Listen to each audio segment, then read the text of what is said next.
just move this microphone into range.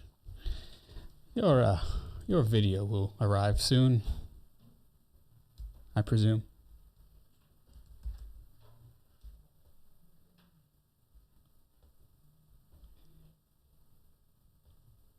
All right.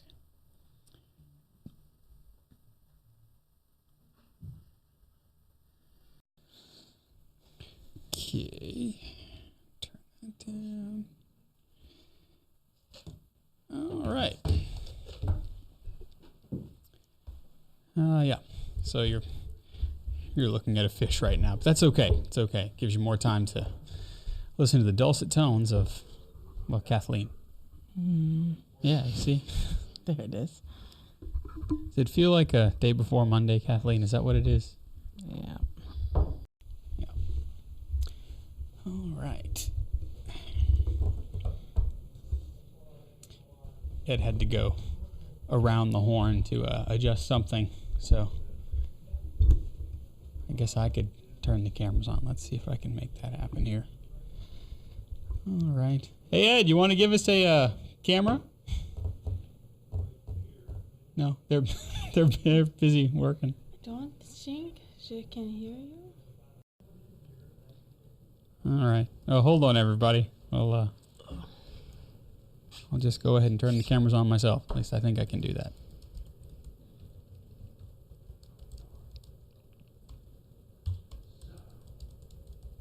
Hey, you want to turn a camera on? Something? Anything?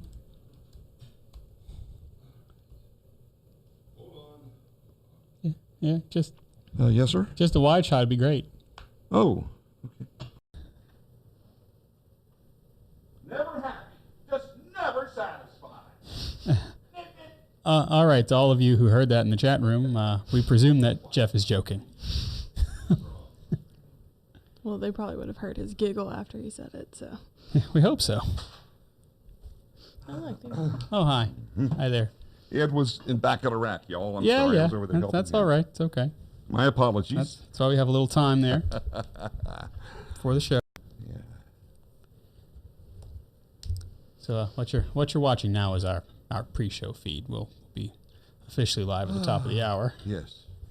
All right. Hey, Father, Yep. I wasn't really upset at you. Well, I know that. I'm just telling our listeners who may not be acquainted with your sense of humor. Oh, man. It's dry and loud sometimes. So like Kathleen, except hers is funnier. But you're loud sometimes. Kathleen is the best kind of humor, I think. You're kind of quiet over there tonight. Yeah. Yeah. All right. Hi, Taylor. Hi, everybody. Hi. Hi. Taylor! The usual gang. Oh, that's good. We all love one another. All right. So My proper slouch position. Wow. I'm not wearing my fascia, which usually kind of has the effect Forces you to of sit back up. straightening. Yeah. Like a girdle. But I tend to lean into my microphone too, so that's part of the issue. That's allowed. It is. It's also why whenever I'm 50, I'll have this like stoop. As it is apparently my skeletal structure has a knot at the back of my neck anyway, so that's just I don't know what that is. That's not normal. Well, I mean That is. it's bone, but no doctor has said it's Sure. something I need to do anything about just yet. What about it? Oh, thanks, Carlo. We actually we had the game on in the preview monitor, just so we could see. For those who care. Yeah, and also I won't be the guy on the show who's giving you score updates because No. this is going to be seen probably next week, so no one will care. So. Nobody really cares right now. Yeah. Oh well. Jim does. Jim cares. Except for Jim. Jim Yeah, Jim there's does. no one in Louisiana. Yeah, in Louisiana, I think what we do in Louisiana is we pretend that one of the teams is the Saints. I think that's what we do. Or we gripe because one of the teams isn't the Saints. Yeah. Or we do it kind of like, well, if they're of the two teams, if there was going to be one that's most like the Saints, it's blah. And so, Yeah, the Saints and the Heretics. Yeah. So oh, there you go. That's clever. Clever. Yeah. I saw that someone picks what team to root for in the Super Bowl, presuming one of ours is not in the Super Bowl or ours, and he picks it by how many players from LSU play on that team. I see. That's what right because we do. Yeah. there's 5. I'm on the Chiefs. I'm just saying. See, there you go. That's right. Yeah. It's Jeff. Jeff is who I was Is talking that just about. how it falls in the draft? Hi, Steve. All right. All right. So yeah, 9 minutes away. And my watch reminding me that I have not closed my exercise ring for the day. Yeah, Diane was asking about that. I tend to you- vacation from exercise I on mean, Sunday. do you go to a gym or you? Me? Yeah. No, Or- I don't. I don't know. My home is my gym Oh, well, there you go. because I don't like working out in public. Well, I don't So- blame you. I don't blame So you. I have my gym at home, which is really just it's a book sack filled with weights. Well, That's what it is. it works, obviously, Father. Well, it's I'd like to think so. It does. It was just you have to get moving. You have to get your body moving some sort of Yeah, way. exactly. Yeah, my dear doctor said, Jeff, 15 minutes a day. Just 15 minutes Yep. a day. So Yep. that's a good start. And because I'm so uncoordinated, I can look as uncoordinated as possible in the privacy of my own home. My cat doesn't care. So. That's good. That's good.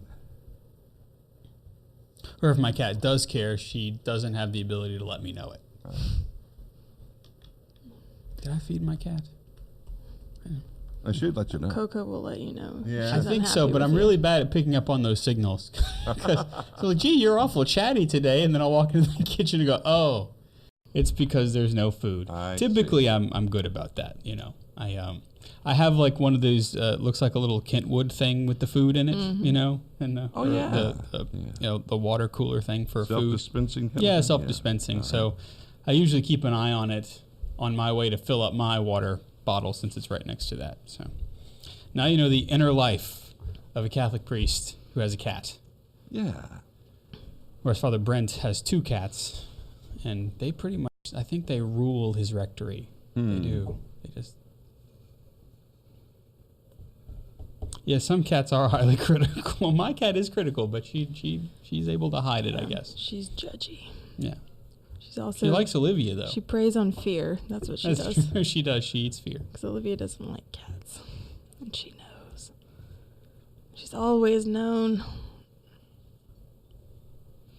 Oh, look, Kathleen, you looking good there on the TV. Ching. You get an eyebrow wax. Well, I mean that's some would say, I guess. I was going to get in fact, this week, for the first time ever, go get a pet. I should be afraid of. No. Oh no, I've not, never- not unless your feet are ticklish. Yeah. It's very nice. I guess we'll find out, won't we? I have the world's most ticklish feet, and every time I go get a pedicure, I just apologize profusely if I kick them or something. I don't mean to; it's involuntary. But I'm I feel like the giggles give it away that this is just part of it. Carlo is curious about my thoughts on Bishop Barron's comments on monitoring some online. Well, first of all, I don't think that there's any way you can realistically do that. You can't. I would say that you could probably give a certificate or whatever to sites you want, but there's no way that you can monitor everything on the internet. Just look at Catholic Twitter. No, don't. Actually, don't. Yeah. Is there a Catholic Twitter? Well, I mean, there's Twitter, and then there are Catholics on it, And and it's it can be very vitriolic in I some have been sectors. surprised. Weird. Yeah, it's also weird. It's really weird. It's very weird. Yeah. So yeah, I don't think that realistically you can actually monitor sites for Catholicity. If you do, if as a person in a teaching office, because priests have to do this as well. If you're aware of something that begins to kind of take over the zeitgeist, the spirit of the day, then it's a priest or a bishop's responsibility to speak to it. But just if you happen to be a website or a media outlet that is kind of skewing one way or the other on the political spectrum, I don't know that you can realistically monitor that. you can send letters of warning and letters of concern and things like that. Yeah. But I don't know. So that's the way I fall Oh. on it. Okay. So I hope that helps a little bit. It's not nebulous, but the internet is even though we've been using the internet now for 25 something years. I mean, pretty long time in one form or another. There are still things that are difficult to kind of parse out. 3 minutes? About how we're going to do that. Mm. Yeah, for sure. Happy point. to do it. I would say, that if we all did what the Nicene Creed said and we were of one mind and heart, then we'd have less of trouble of that. We're doing, having to do those things. But Oh, yeah, you had to go there, didn't you, Father? well, but the world that we No, live in, I mean, though. the It was world we very live true. in. I'm just giving you a hard Yeah, time. the world we live in, it's hard for us all to follow that which is true because it's a person, Jesus Christ. We must be converted to him continually through his church. Yes. Which, of course, is why bishops and priests are called to monitor those things and why bishops specifically monitor the use of the word Catholic with a capital C. Mm-hmm. And so, there are things that they can do, but again, I don't think that you can just turn into some sort of a police body. It's not healthy for dialogue, actual dialogue, the real kind of dialogue. Not nebulous dialogue, but dialogue towards the truth. Okay, all right. Enough of my Amen. Homilet? my homilet there. Yeah. Lovely. All right, we can go ahead and pray. We have about a minute, but some time. In the name of the Father, the Son, and the Holy Spirit. Amen. Almighty God, we thank you for this day and for allowing us to be participants in evangelization, in the good news and its transmission. We ask that you would send your Spirit to be with us, that you will say the things that will help those on the way to salvation. We ask, O Lord, that you would prevent us from saying that which is not helpful for the building up of your kingdom. And we ask, Lord, that you would also protect our equipment from any deadly attack of the enemy. Be close to our benefactors, especially those who are in pain or those who are suffering. Remind them, O Lord, of your presence in your Son, Jesus Christ. We pray. Amen. Father, Son, Holy Spirit. Amen. All right, we got about a minute to go. So you can go back to watching your other thing that's on television, and we'll be with you in about 58 seconds. All right, stay right where you are. Hey, and Ed, are you, okay, good. I'm with you there. Kathleen's At some back point, in the house. I have a question about Mm-hmm. where the presentation fits in with the flight to Egypt. I was thinking about doing Mass today because it's not in Luke's it's 40, Gospel. it's 40 in days. Matthew's. It's 40 days Thank you, after. Ed. Presentation is 40 days after. So they still would have had to go Right, but to like Jerusalem. Matthew doesn't record the presentation; it's only Luke. Stand Right. by. Okay, here we And go. or 225-414-2020. The way, Our catechism, the truth, Holy Scripture, the life. Catholic tradition. Now, more than ever. WPYR 1380 AM Baton Rouge and WPYR LP 105.9 FM Baton Rouge. Today on the show, when football meets the liturgy. No, seriously, we do indeed need heroes. Shall we talk about celibacy, our picks of the week, and so much more? The Catholic Underground starts right now.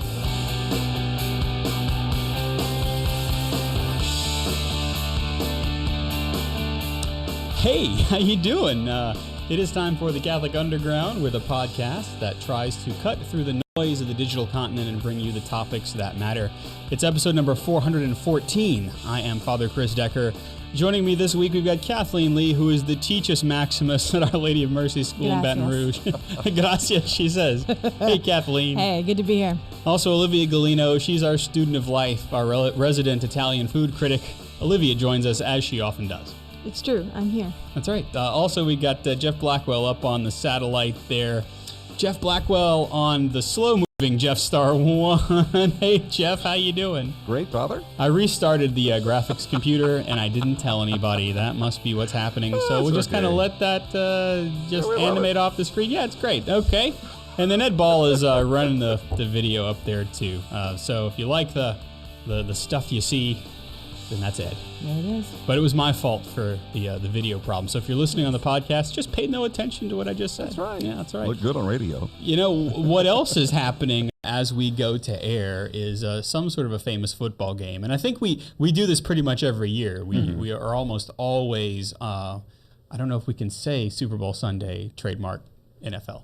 But we're always on that same weekend, and we usually, unless the Saints are playing, the New Orleans Saints, of course, which is down here in Louisiana, we usually go on the air and we provide a football alternative. But here at the top of the show, we thought that we would talk about one of the team members of the Kansas City Chiefs. Of course, the Kansas City Chiefs playing in the 2020 Super Bowl. Yep. And so we're talking about Harrison Butker, who is a native of Decatur, Georgia. And lately on social media, he has been very, very public about his love of the church, most specifically his love of that which is rooted in the sacred liturgy. And so, I mean, you know, it's hard for us to, of course, I feel kind of like with football players, the way that I feel about my doctor. It seems like they're getting younger and younger and younger. No, that's not it. I'm just getting older and older and older, you know? That's the most like grandpa thing I think you've isn't ever that, said. Yeah, okay. My doctor just keeps getting younger. Actually, my doctor would be happy with that because he's a little bit older than I am. But still, anyway. So Harrison is a young Catholic, and so he has now a very developed kind of Catholic education in the ways of the faith. But it wasn't well established in high school and his early college years. And so as he says in an interview with EWTN News and on the Knights of Columbus, and we'll put links to those video interviews, he says that even though he was raised in a Catholic family, it wasn't until later in his life that that he found his faith as something that was meaningful, and that was whenever he was a student at Georgia Tech. I know a few people who have come out of the Georgia Tech Catholic students collaboration. They've been pretty legit. Doing something right, you're saying. Yeah. Exactly. One of my good friends come from Georgia Tech, who live now in Louisiana for various reasons, and yeah, they do have a very robust kind of spirituality. Which makes sense because I mean, if you're in a place like Georgia, it's not exactly a Catholic center, you know. Maybe Atlanta to some degree, but even still, it's a very kind of Church Baptist. Of Chick-fil-A. Well, the Church of Chick-fil-A also being the second largest church in Georgia. You'd think Church's Chicken would be somewhere there, but it's not. So you have to really be Catholic if you're on a secular university, right? So that's good to hear. In fact, Butker describes how experiencing masses at the Catholic Center gave him an impression of Catholicism that he had never had before. He said there was reverence, and it didn't feel like we just made this up. There is tradition in our liturgy. It is set apart from the world. And I think that's one of the things that Catholics who kind of rediscover their faith through the liturgy, they more often than not will mention that, is that it feels like there is something that I'm digging into that's deeper than myself, right? Some sort of tradition, a treasure chest that I didn't bring to the game. And it is something that is set apart from the world. And that's what we often say about the liturgy, is if it just looks like everything else in the world, and it's not really liturgy. You know, we have secular liturgy. We call it the football game, right? We call it the Olympics and things like that. We have that secular liturgy, but that all has to spill from what we do at Mass, right? You know, I was talking to my sixth graders about this whole idea, you know, and I was like, what questions do you have? And their questions were, why can't we blank at Mass? And I'm like, because you could do that anywhere. Yeah. Why do we, this? Why don't we have rock music at Mass? I'm like, you know, and it was interesting to see them kind of wrestle with that idea of this is the place where heaven meets earth. Yeah. Right. That this isn't just bread and wine. Like, you know, that I think, was it St. Jean Vianney who said something about if we saw all that was going on at Mass, we would die. We would die. Joy. And they were like, you die? And I'm like, yeah, you die. Of joy. Right. And yet we said, and I was telling them because, you know, I said, you know, it's very sad that I look around and none of y'all are singing, none of y'all are responding, and you guys are like in sixth grade. Yeah. You're too young, you know. I don't want to call out my confirmation kids in my parish, but I'll call out my confirmation kids, at least some of them. Of course, I can see everything, especially when I'm, you know, preaching the homily and whenever I'm turned towards the people for the greeting and things like that. And it's almost like sometimes, I could be wrong. If this is you and I'm not being accurate here, it's okay, let me know. But sometimes it's almost like there's this defiant, I will say nothing, I will not I want you to know that I am here, but I am not present, you know? And that's, that to some degree is kind of an adolescent way that we encounter the world outside of ourselves. And so I'm just glad that you're there. You know, if you are present at Mass, I'm glad that you're there. But there is something that is inviting you deeper, and that's what Harrison here has discovered in going to Mass at the Georgia Tech Catholic campus. He says he credits his appreciation with the faith to the preaching and ministry of Father Joshua Allen, who was the chaplain there at Georgia Tech. And he said he didn't shy away from Catholic truths. He spoke in a charitable way, but in a way that made you hear the truth. You heard what the Catholic Church teaches and why. Yes. And so whenever Butker arrived in Kansas City, he made it a priority to find a parish where he could keep this newfound love of Catholicism alive. And that's important, is that at some point, we say that confirmation does this, but we know that confirmation is not the time in which you choose, I will be Catholic. No, that's done from your baptism onward, you see. But there is a time, maybe before your confirmation, maybe after, maybe well after, where all of us have to say, Lord, I want to follow what the church teaches because I want to follow you, and I will take that upon my shoulders, you know? And that's exactly what Harrison did. So when he got to Kansas City, he found a parish, and so he went to St. Mary's, or goes to St. Mary's in Independence, Missouri, to drive across the state lines 40 minutes from his house, but it's his new spiritual home. He said, I was Googling Mass times and looked at diocesan parishes with the Latin Mass because I thought if they are offering the Latin Mass, I know the liturgy was going to be done well. Because his way of kind of coming into the faith was through well done, well celebrated liturgy.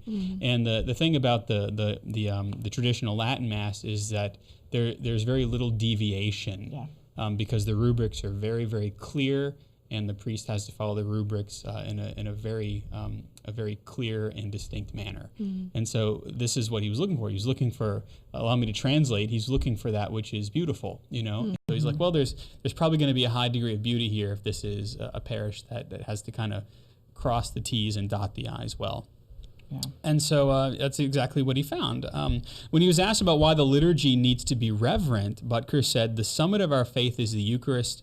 That's what makes us Catholic. You become Catholic because you believe in the real presence of Jesus Christ in the Eucharist. A priest who celebrates the liturgy well believes what he is doing. And I think that that's very true, you know. Butker, of course, is preparing to enter his third season with the Kansas City Chiefs, and along with his wife Isabel and their newborn son James, they still claim St. Mary's as their parish.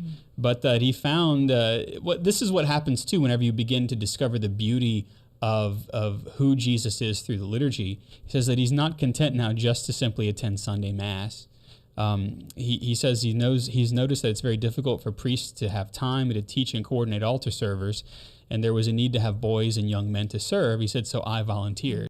So now he works with his pastor, Father Matthew, to coordinate the servers at Mass. And he says all these boys are just finding out about the Mass and tradition, and they're really liking it.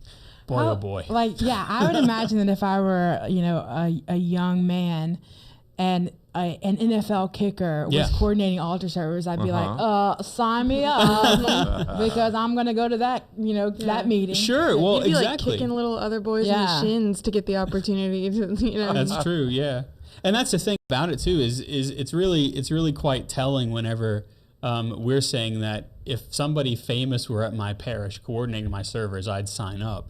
But in every parish, would that we have kind of older young men who maybe, they might be high school phenoms or whatever, but wouldn't it be great if they had if they were providing an opportunity for boys to look up to them? That's what's supposed to happen, and it just so happens that Harrison is a Kansas City Chiefs kicker, So definitely a plus there. But there's this need for heroes, right? And we'll talk about that a little bit later in the show as well. And so let's see. So he's training servers, and he's forging friendships with other priests, and so he actually he began to celebrate to serve the extraordinary form of the Mass. So that's what another name for the traditional Latin Mass is, the extraordinary form of the Mass. Whereas the Mass that you and I tend to attend every Sunday in English is called the ordinary form of the Mass. Pope Benedict makes that distinction. And so Butker began to organize and serve the first solemn Mass in the extraordinary form that was ever offered at St. Michael's Parish in Leawood, Kansas, which is just a few minutes from their family home. So not the 40-minute away parish, but the one that's closer. Yeah. And so looking ahead, Butker says that he hopes to continue to promote the sacred liturgy in the Kansas City area. But as a new father, he's also taking his duties as a parent seriously and has been building a library of books on theology to educate himself and his wife further in the faith. He says, you can witness through your life, but you also need to witness through catechesis, which comes through education. And as the father of the family, it's my responsibility to pass on the to my children. That from a religion teacher. Yeah. Thank you. Yeah, praise God. Yeah. Like that's literally what catechesis means. It comes from this word that means to sound down.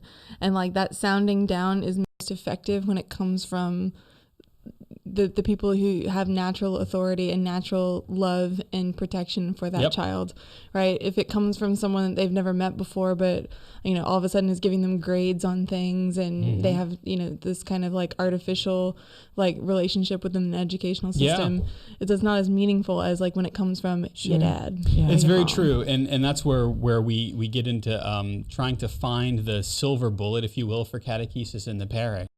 And as it turns out, that the sure arrow that will always point straight is when the parents are doing exactly like Harrison's doing. It's like I take my faith seriously, and I take my motherhood for a mom seriously, and I've got to pass that on to my children. And so I'm building a library. I'm going to the parish. I'm taking an interest in the liturgy. I'm the one who's asking the priest questions about my faith. These are the things that are essential if we want our kids to see the faith as not something that's foreign to them. You know, I mean, kids are going to be kids, right? They're going to kind of buck the system a little bit. They're going to be like some of my confirmation kids who are kind of like, I just want you to see that I'm not opening my mouth. But at the same time, something's going on in the heart. And as parents, you can either give them the tools to unlock what's going on in their heart when the time is right, or you can just say, there's nothing, that's not really important to us, you know? So those are some of the things that perhaps Harrison is kind of getting at the heart at. And again, as a young Catholic, what a beautiful thing. And, you know, as a member of the Kansas City Chiefs football team too, because that also spills over into how you play the game. You know, that's the other thing too, is that sometimes we can believe that little falsehood that my Catholic faith belongs in this Tupperware container. But no, you necessarily become a better sportsman. You necessarily become a better father, a better mother. You necessarily become a better human being to the degree that you allow the Lord Jesus Christ into your heart to transform it. Right. And I mean, I don't want to pick sides here, but as of the time we're coming on the air, there's already been, you know, a couple of points scored by Harrison on that football game over on another channel. But, just a couple. Just a couple, but that's a really cool thing. And so congrats to Harrison on rediscovering your faith. Congrats to your family. And congrats to what is coming next for you. And I'm not talking about a possible win. I'm talking about the depth of the rest of the Catholic adventure. And it is an adventure indeed. And so we wish you all the best. In fact, I dare say we could offer a Catholic Underground hats off to Harrison for being a good dad, a good football player, a good Catholic. All right, one of the things that we want to remind you of, as we often do at this time in the show, and it's good that we do so, it's that we are the Catholic Underground.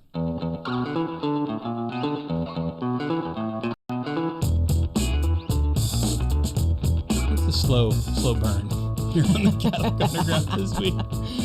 Alrighty, yeah, you're listening to the Catholic Underground. We're online at catholicunderground.tv, and that's actually where every week, if you happen to be listening to us live on Facebook or on the internet at catholicunderground.tv, you can hang out in the chat room with us, which we hope you would. If you're listening to the podcast, we're always glad that you're there too. I'm Father Chris, joined by Kathleen Lee and Olivia Galino and Jeff Blackwell, and Ed is in the video cave. Our picks of the week are coming up in just a little while, but first, we thought we'd kind of carry through and maybe dovetail on this surfboard of, you know, of Harrison Butker being kind of a hero to servers. If you're looking at, I mean, especially in light of the NFL and the football game that is going on, right? I guarantee you that if I asked my 6th grade boys, who is your favorite NFL player? They'll list like 50 billion.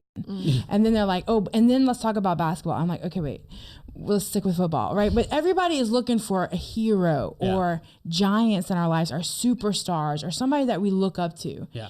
You know, we need someone to make us feel small. And this is a weird thing, not a bad small, right? But small. We need somebody bigger than us, or something to aspire to. And as Christians, we need people who loved and love currently, right, God more than we do, so that we can push ourselves. I'm always asking my students, like, you know, I made a line. I said, this is the requirements for living the Christian life, the Catholic life, right? And you live right here. You are boring. And they were like, what? And I was like, and I was like, and right now, you know, your parents are kind of in charge of that. But like, we have adults who are living right above the line. And if we're not looking upwards and forward and aspiring to be something better and greater, then we are boring, right? Oh, the spiritual poverty line. I like that. Yes, right?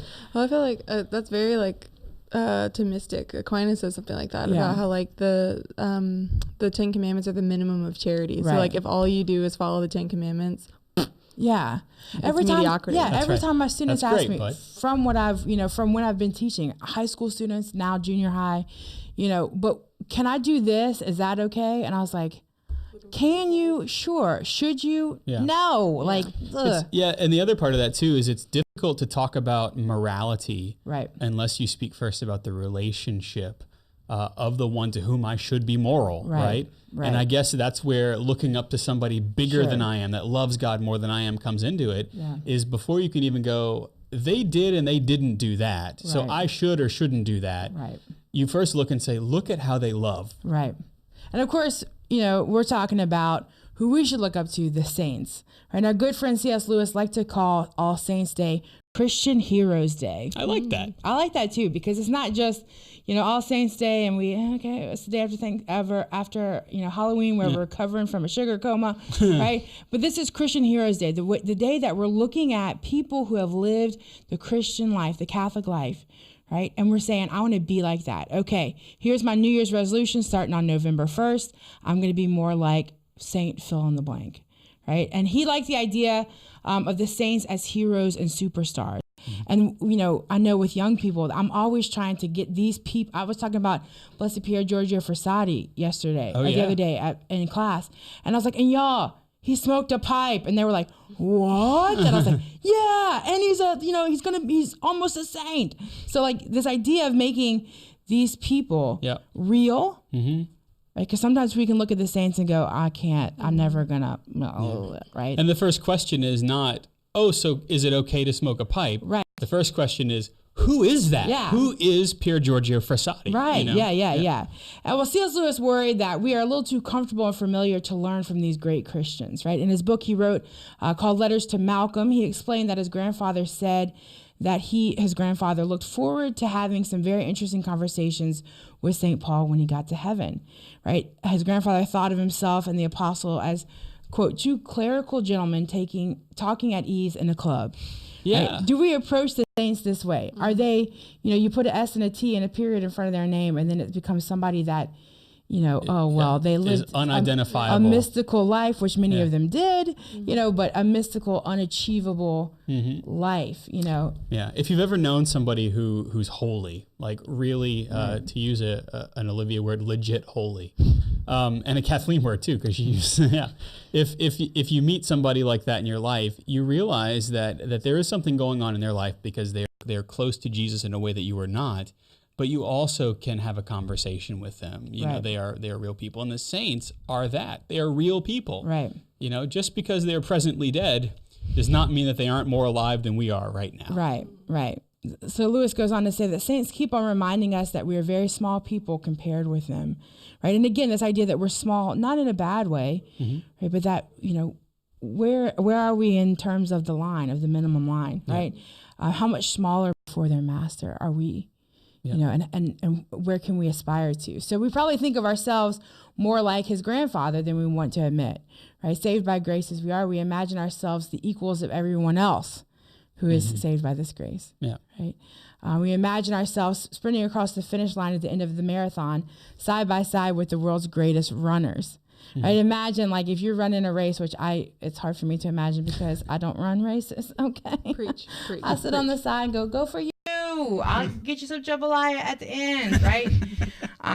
But imagine you're running the race with sprinters like, St. Mother Teresa, St. John Paul II, like these people. Where are you in terms of that? I know, physically, I'm at the back of the line. Yeah. Spiritually, I'm at the back of the line. I'm gasping at the starting line. Yeah. And so, in fact, we get across only because Jesus and his friends, the saints, right?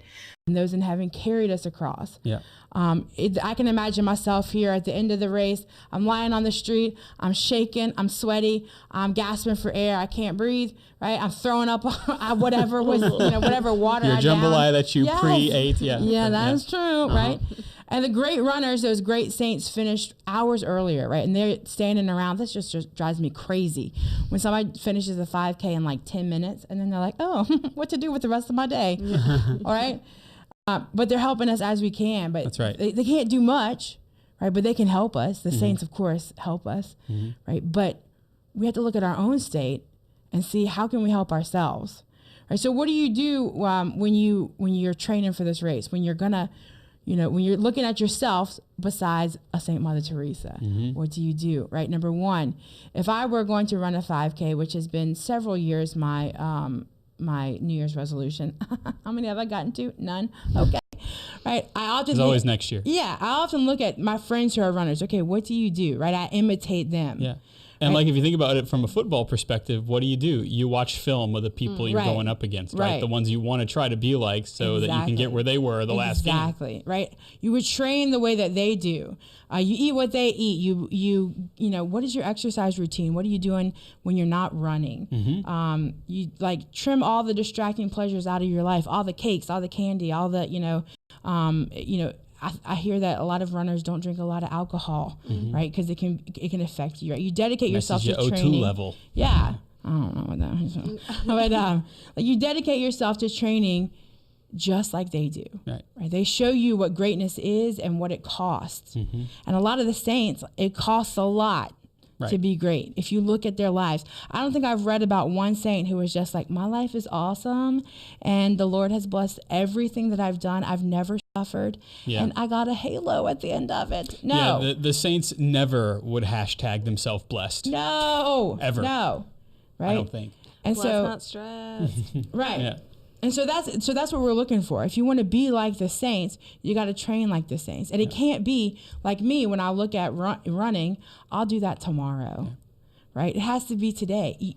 You can read about any saint and any, their prayer life, what they dedicated their time to, the suffering that went on in their life. And that's not to say like you walk out into the world and go, okay, where can I make myself suffer, right? But how do you deal with the inevitable suffering that comes into your life? That's right.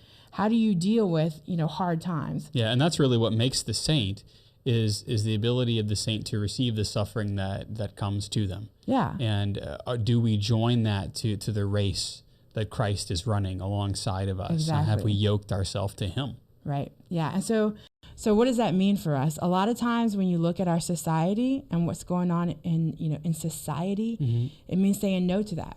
Yeah. It means, and that can bring about suffering. Yeah. So you want to know what Christian courage saying no to society looks like and how to do it, right? Look at the early Christian martyrs, Polycarp, Ignatius, right, whom the Romans fed to the animals because they loved Jesus. I was talking to my students the other day about martyrdom. And I said, do you guys really, because it was Catholic Schools Week. We just celebrated it, if you're listening to us live this past week. And, I said, do you guys realize what a gift you have? Yeah. I said, there are people in today's world who are dying because they profess their belief in Jesus. That's right. There was a Nigerian seminarian that was killed just this week. Yeah. Exactly. And I said, I was honest with my students. I said, I struggle with that question. I don't know if somebody came up and asked me, do you believe in Jesus? And and if I said yes, they would take my life. I would like to say what my answer would be, but what would go through my mind, what would go through my heart, right? Or you look at saints like Thomas More, right, who's saying no to the murderous King Henry VIII, right, who's standing up against political pressure, right? Or you look at modern Christians who stood up to the Nazis, like St. Maximilian Kolbe, St. Teresa Benedicta of the Cross, or or Edith Stein. These are people who are huge saints in our lives, but if you look at their lives, it wasn't. It was one moment or small things that they did, that built up. It wasn't, they got off the couch and ran, the Olympic race and won. Mm-hmm. It was they lived their life every day, saying no to things and saying yes to things that the Lord was asking them to say yes to. Yep.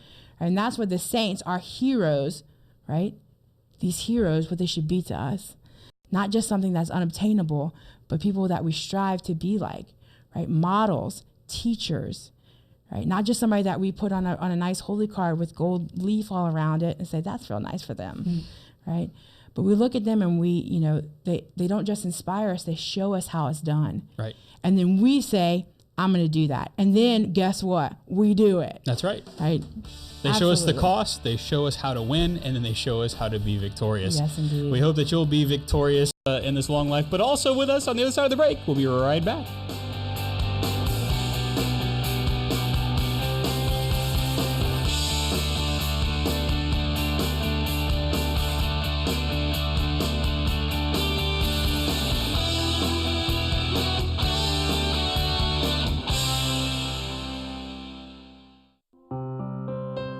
Hail, Holy Queen, Mother of Mercy, our life, our sweetness, and our hope.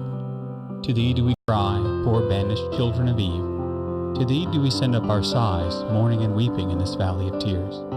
Turn then, most gracious Advocate, thine eyes of mercy towards us, and after this our exile, show unto us the blessed fruit of thy womb, Jesus. O clement, O loving, O sweet Virgin Mary.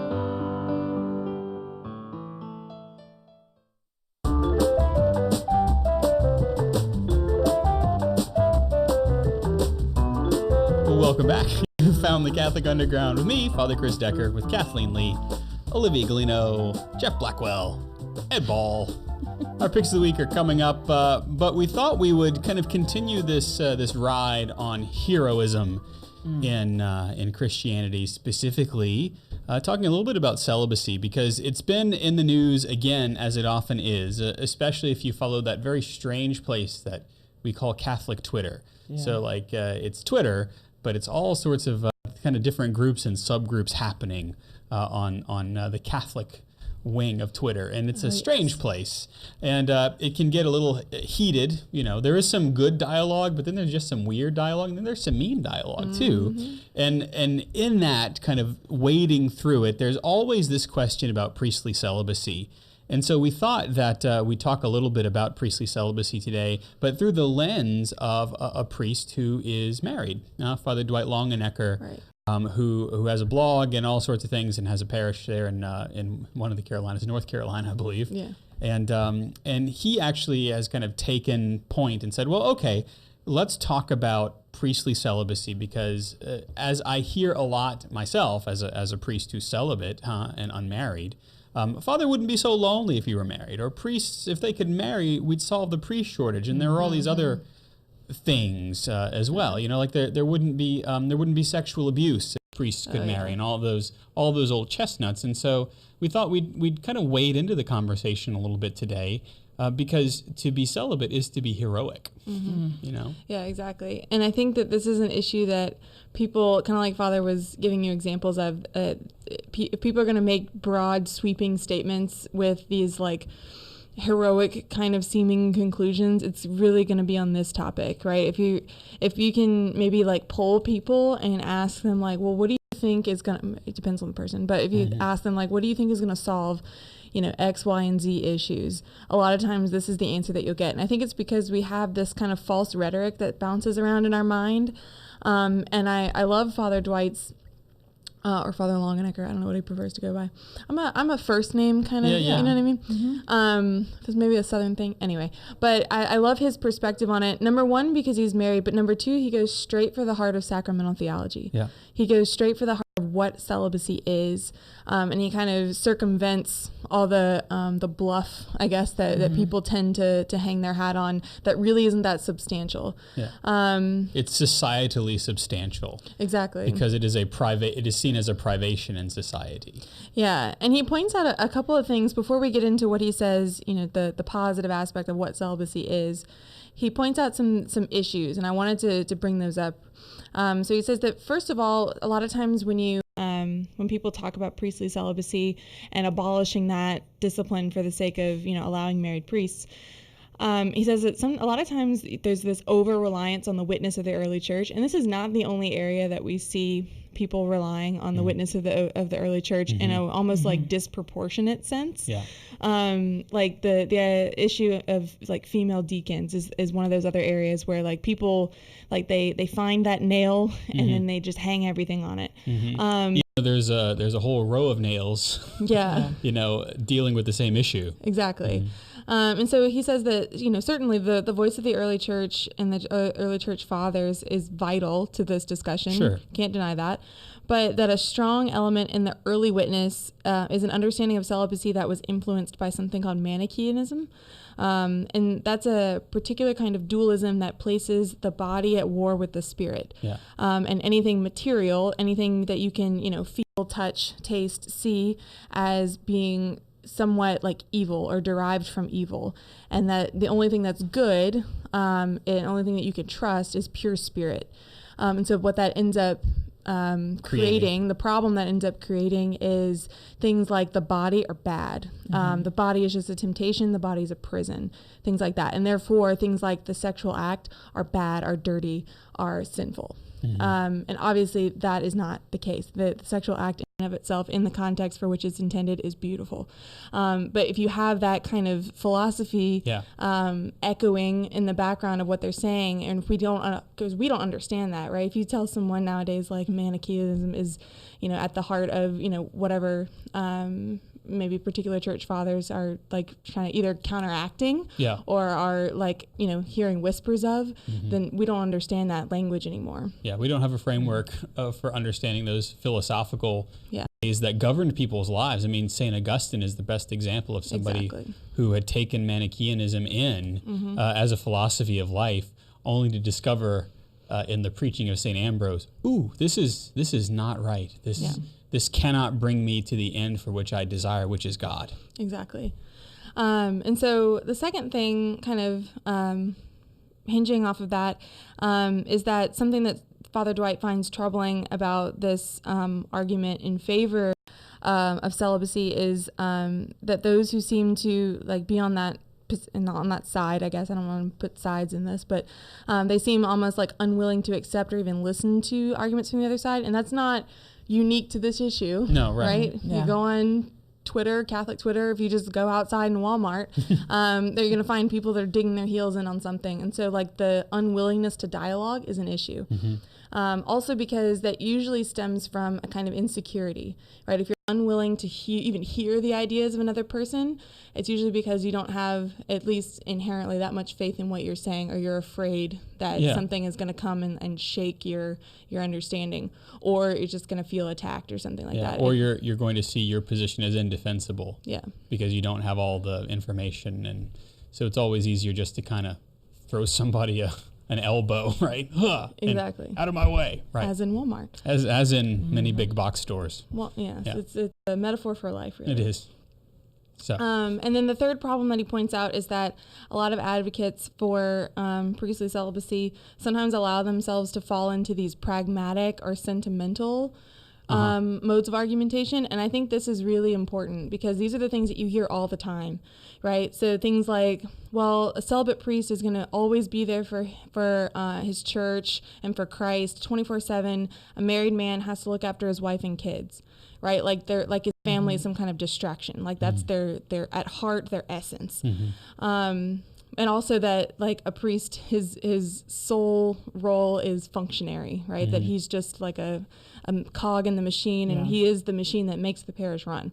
And if you that's not true. And if you add in a family, then the machine's going to be more inefficient. You know what I mean? Like it reduces a whole slew of people and their dignity. Yeah, these are some of the kind of the pragmatic arguments that people, or sentimental, if you say, arguments people say of why celibacy is a part of our life. But it's deeper than that, right? Right. And I mean, some people might cite St. Paul in that, because St. Paul makes a similar kind of pragmatic. Yeah, pragmatic argument.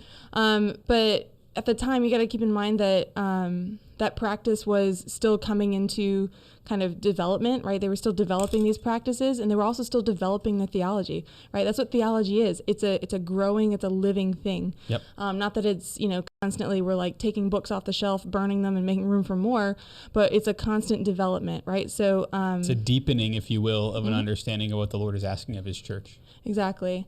And so Father Dwight says that this sentimental argument is tied up with unrealistic visions of the priesthood. And I think this is really important. In which, when the holy priest is not on his knees in prayer or administering last rites to a dying soul, he's reading a holy book or he's planning some great new project for the Lord in his parish. And he says, yes, well, maybe, but not always. That's right, yeah. Right? It's not like on every police procedural that needs a priest in it, they walk into any church and there's a priest sitting like 3 rows from the back. Yeah, lighting candles. Lighting a candle or snuffing a candle out. Yeah. I do love that. Like, or sometimes it's like an archbishop or something, like on Yeah. Blue Bloods. There's Have you ever random There's always cardinal. investments, and I'm like, That's right. okay, Who has mass at 10:36 Yeah. on a weekday? right? They're just hanging out in the church, like, That's what right. can I do? Just, I guess, paint something. I don't That's know. right.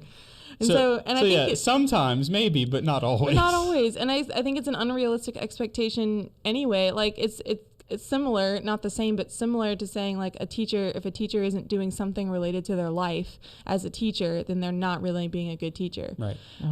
Like if you ever see, Kathleen, eye roll and cue. but like if you ever see a priest out at a restaurant, like he's not abandoning his post, like he can eat with friends. Right. It's fine. And we can say things other than, you look troubled, my son. Yes. You know? Yeah. Come hither. That's right. All the children come to me. That's right. So I guess like cutting through all of that and realizing that both sides of the priestly celibacy argument, if you want to call it, it's certainly not a dialogue. We have to contend with the question that what is the point of priestly celibacy? And so like Father Dwight had mentioned, that there's this Manichaeist, dualistic tendency towards understanding priestly celibacy. And he says, so first we have to dismiss the idea that the sexual act in and of itself is dirty or wrong or sinful. He says it is not inferior, filthy, nasty, or sinful for a man to be intimate with his wife. In fact, it is beautiful, right? And he says that if he is a priest, this physical action in and of itself is no more harmful to his priesthood than blowing his nose, getting a cold, defecating, any other physical action. Now that you mention it. And so and that comes to the heart of that priestly celibacy is something that happens on the level of the soul. Yep. Right. It's not at war with the body, and in fact, it's something that that can like deepen the physical movements of the person. Right. Because you are a priest forever, according to the line of Melchizedek. So that this marital act would never be at war with the priestly with a priest's celibacy. And he says that to be sure, it could be twisted and the relationship could be distorted and sinful, but the action on its own is not sinful, right? But that's that's what the church says about the marital act. Right. It is. Itself, it is not sinful. Right. And then he says, second, we should dismiss all the practical points. Love this, right? He says, yes, the celibate man is more available and ready to serve, but we all know plenty of celibate priests who are not. We can. All right. And he says that we can assure you that married men also get up out of bed at 3 a.m. to drive across town to anoint someone. And for every practical point you make in favor of priestly celibacy, Father Dwight says, I can give you a point of equal weight opposed. And for every practical point you make in favor of married priests, I can give you a point of equal weight opposed, right? So you're always going to be able to find practical implications on either side that will kind of counterbalance whatever you're proposing. And again, I think that relying on those sentimental or functionary points of argumentation really just reduce the dignity of the priest, right? As a person. Right.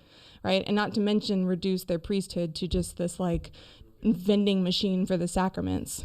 It's true. I have to say that I have felt like that before. Again, maybe because people don't understand kind of the depth and the mystery of the priesthood. I mean, I don't know that I understand it all that well sometimes. But yeah, there is so much more to it than just mere functionality. And I think especially in our kind of hyper-industrialized society, we tend to look at people according to what they can or cannot do for me, you know, and we can tend to look at marriage that way. Boy, do we. And we can look at priesthood and even parish life that way as well. Yeah, absolutely. And so to kind of realize how to proceed, he says that we first have to meditate on, okay, what is priestly celibacy? Yeah, what why is would it the be point? here anyway? Yeah, exactly. Because otherwise, you know, if we don't understand why we do something, then we're going to start to shed that thing. We're going to start to forget that thing. And so he said that to understand what it is, we have to see that the end point of ordination is for the man to be uniquely configured to Christ. Right?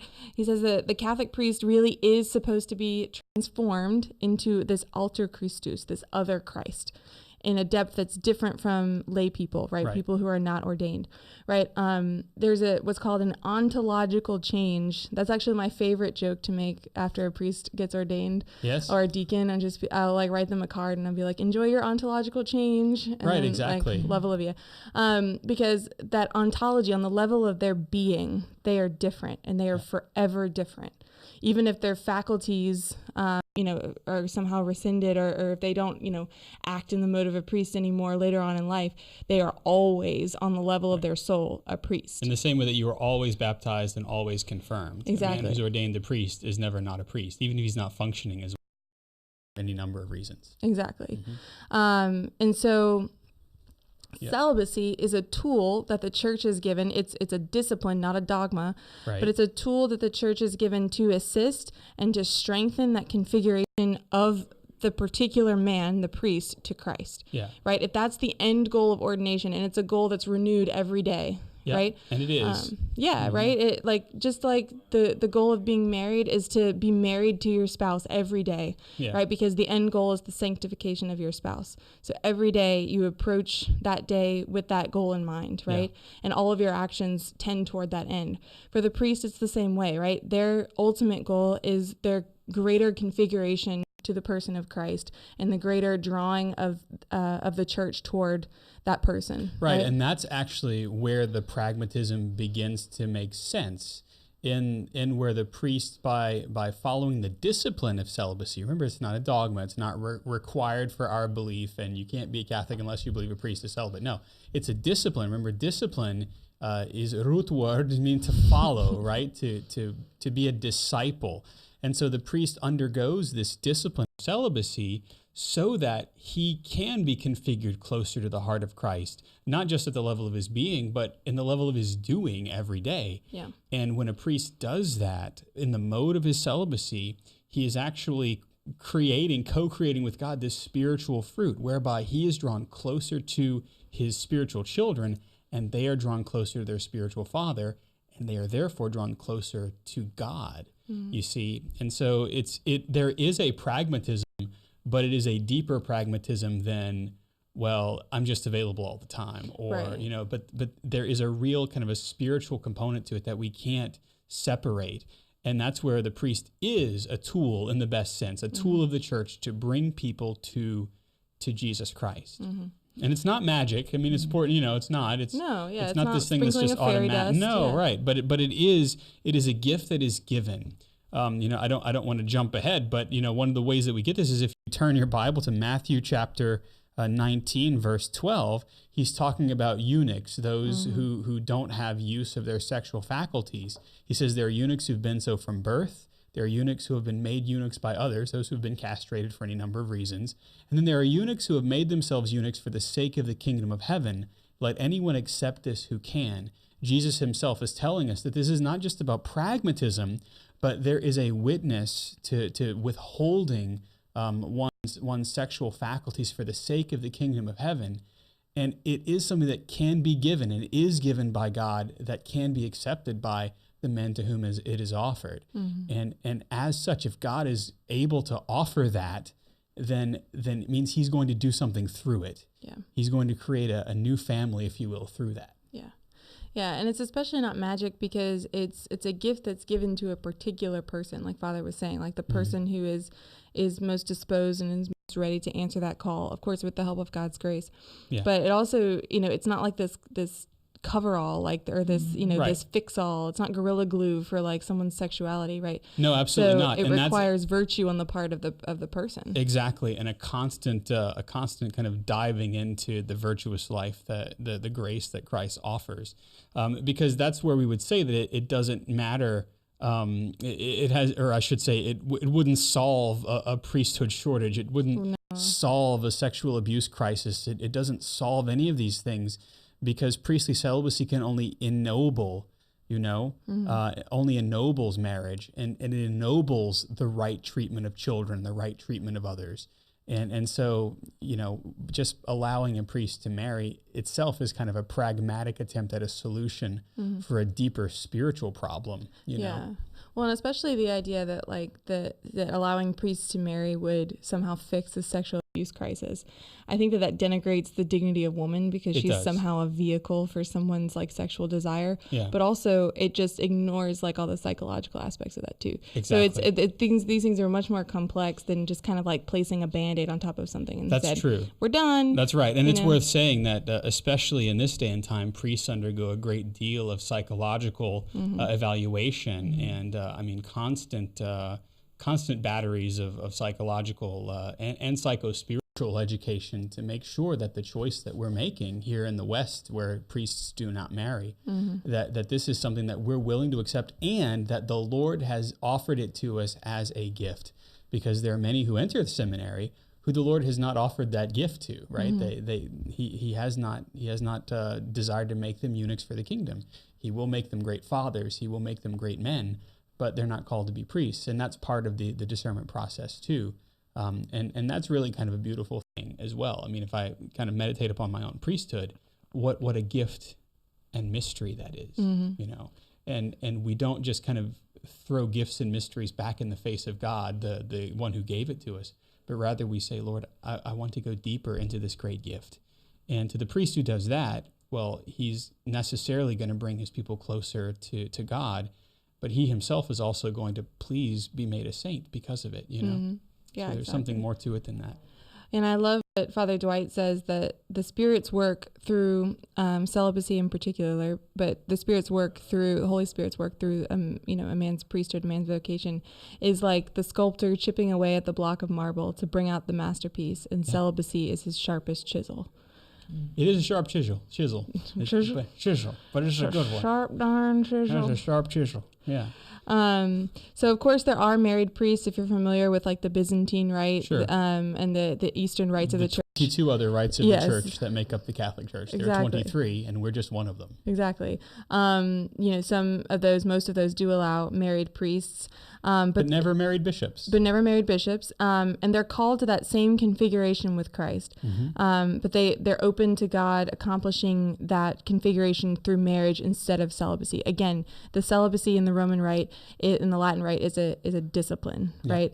But he says that burning fire that surges through with God's grace through celibacy for most men must, for us, talking about married priests, burn through their marriage and a sexuality which must, by its nature of being more involved with another person and with children, be more messy and unpredictable. And most right? But priests God I can know- still work there. Most priests I know who are married, who maybe were of a different denomination and then came into the church with their family and sought holy orders, they would be the first to say, yeah, it's more messy and unpredictable, not because God can't work through it, but he works in the midst of that discipline that is normative in the Latin Church, right? Yeah. So really kind of a beautiful thing for sure. And we hope that we've helped to kind of crack open a little bit this discussion about celibacy, because it's something that you probably get if you're just, regular Joe or Jane Catholic, and you do have to make a choice based upon the truth and not just upon kind of a gut feeling of, it really would be good if priests could marry because, on all these pragmatic reasons. No, there's something deeper. And one of the things that we always invite you to do is to go a little bit deeper than just what the rest of the world is saying. Because while the rest of the world may not always be wrong, there's often more to the story. So we'll give you some of the show note links so that you can actually read a little bit more for yourself. And maybe whenever somebody says, oh, you're a Catholic? Well, I think you'll be able to listen, as we said at the top of the segment, and you'll be able to respond and say, this is who Jesus is, and this is who the church is because of that. This is what the church is because this is who Jesus tells us he is, and this is what he asks of his priests. So we hope that helps. Something else every week that we hope that helps you on your pilgrim journey is that part of the show that we like to call the CU Pick of the Week. And for our first pick of the week, why don't we go to Kathleen? Because we always do, and All it's right. like a fireworks show with Kathleen. Oh, Yeah. well, I don't know. Like, Thanks, Father. the fireworks show happens when you play this game. I found that I'm a little, what's the word, competitive. And Oh, you, Kathleen? what's the other word? Not kind. Okay, when I play this game. It's She called, could be on the football team. Yeah. It's called Blank Slate. And what happens is everybody gets a little, whiteboard with a marker. And whoever's turn it is pulls a card and it says, blank cake or... King. Yeah, and so like so let's say it was blank cake. You write down what you think. If one other person matches with you, you get 3 points. If more than like one fruit person or matches, king yeah. or- If more than one person matches with you, you only get 1 point. If nobody matches with you, if you're just that oddball out, which sometimes I am, I go always off would like be. way out, Because I'd say DeBurge. you or, get you get nothing. So the object is to match with one person. It's to not be so common that you match with a whole bunch of people, but not to be so unique that you match with nobody, but that who you're playing with and you can make like mental This is a story eyes of my at life. them and be like, come on. So it's a really fun game. I've been playing it with some friends in a ministry called Dumox here in Louisiana, and every time we get together, we play this game. It's incredible, super fun, super easy. We've played it with adults and kids all in one batch. It's pretty easy, and there's a lot it's like a lot of players you can have. So you can find it at like Target or Walmart for about $20 or something. But Blank Slate. Blank slate. All right. Olivia, who's never a blank slate on the Catholic Underground. Thank you. I just want to say I have played Blank Slate. Hearing you describe it, I was like, yes, I have, and incredibly fun. So my pick of the week is a store called Five Below. Yep. I don't know if anyone's Yes. familiar. Oh, is that with- like, I've It's seen kinda them. I like- thought it was an ice cream store. I did originally too. I thought it was like a gigantic frozen yogurt depot, but Which would it's be not. fine. That would be That fine. would be great, but it's not. It's kind of like if Dollar Tree and Target had a baby, because Yes. and I've never been in there before today, but I went in looking for some exercise things that my PT physical therapist recommended. They have like all kinds of workout stuff, like exercise balls and like legit like bands, tubes and things like that. And then they have these little cute organizational stuff for your house. They have, wrappings for presents. They have games and crafts, and it's like nice stuff. Yeah. I was really impressed by the quality, but also that like the style of everything. It's not just like, this is literally the cheapest thing that we could make and we spent 5 minutes on this design. Right. So I was really impressed, but it's like those typical kind of dollar store prices where like everything is under a certain price. So this one's everything's under $5. But yeah, I was very impressed. So Cool. be surprised at what you can find at Five Below. So no yogurt, but No, but I mean, I'm sure there's one nearby because this is America. there's frozen yogurt to those who ask.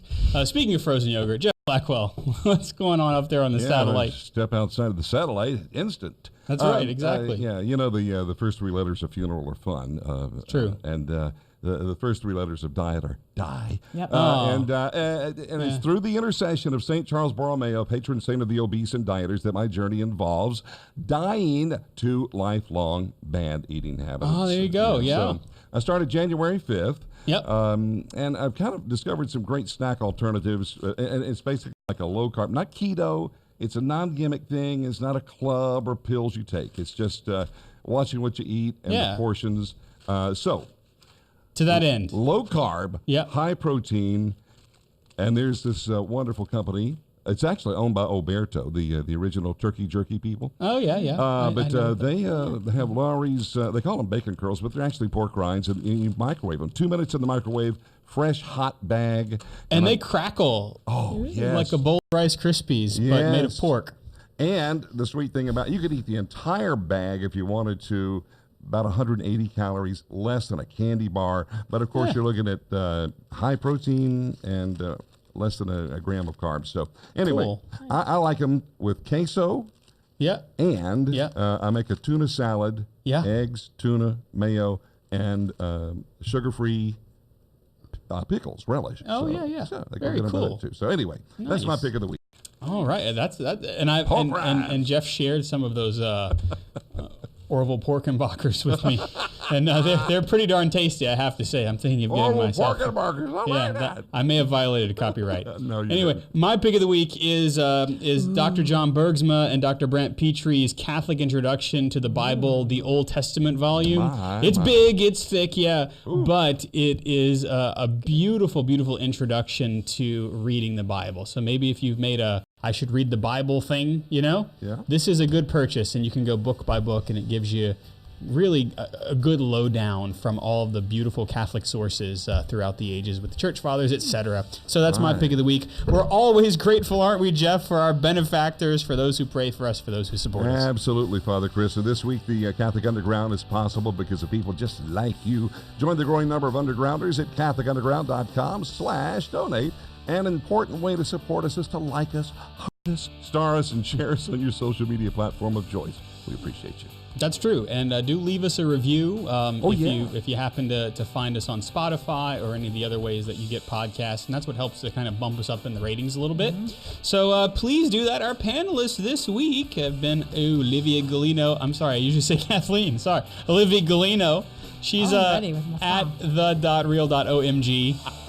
And Kathleen Lee. Sorry, Kathleen. She's the faith ninja. She's sneaky there, huh? Hiya. Jeff Blackwell is our technical director at Jeff Blackwellis on all the social media. Our research assistant and the leader of the crew in the lab is Jim Hayes. Our video and graphics director is Ed Ball. You know me. I'm Father Chris Decker. You can find me online at Digital Catholic on Instagram and on Twitter. We hope that we've helped you to cut through the noise and find that still small voice. We're the Catholic Underground. We're Faith Gone Digital, and we'll see you next time.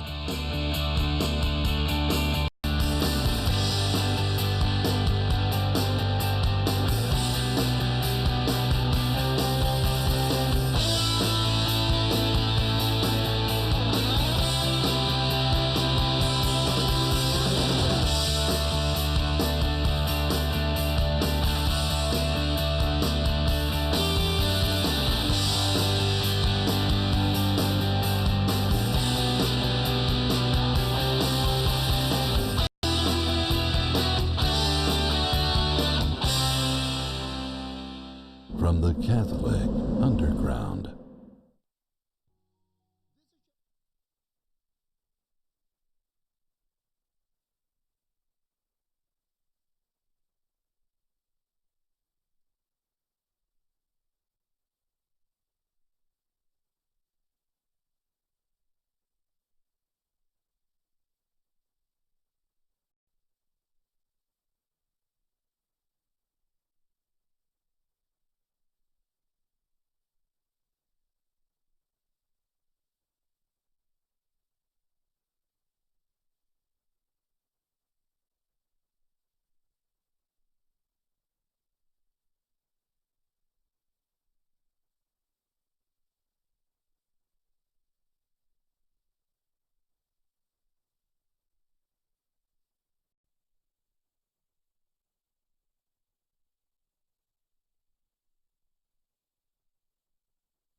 Today on the show, when